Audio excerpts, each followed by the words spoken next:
So there was a lot of lying from the president-elect at this press conference, but I think the most dangerous part was an equivocation. It wasn't really a claim, but he was asked whether he thought there was a link between vaccines and autism, and he equivocated. He said, well, we have some brilliant people looking at this, and he talked about the increased prevalence of autism diagnoses. Look, there is no link between vaccines and autism. This notion has been discredited by study after study over decades. The idea that there is some connection came from a thoroughly discredited, in fact, scandalous, fraudulently altered study in the 1990s that should just be ignored, dismissed, again, because it was fraudulent. And so the idea that, well, we're just going to look into this, I think, is dangerous to consider because the idea is simply wrong.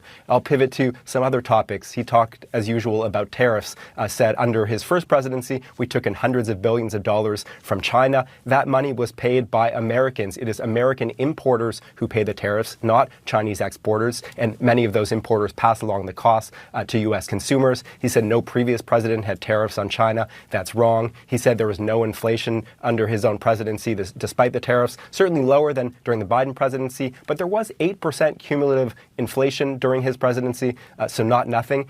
In talking about health, he also said, oh, Europe has lower mortality than us, or better mortality, and they don't use pesticides. Europe uses hundreds of thousands of tons of pesticides every year, so I'm not sure where he got that idea. And earlier in the press conference, Dana, he said over and over, I think 3 times, that during his presidency, there were no wars, like no wars, period, in the world. That is simply not true, a rewriting of history. One research institution said there were active armed conflicts in about 50 states in 2020, including, of course, civil wars in Yemen, in Syria, in Somalia. We had an active Israeli-Palestinian conflict, U.S. troops deployed in Iraq, Afghanistan, Syria, and elsewhere. So the idea that this was a world at peace left by Donald Trump to Joe Biden, simply not true.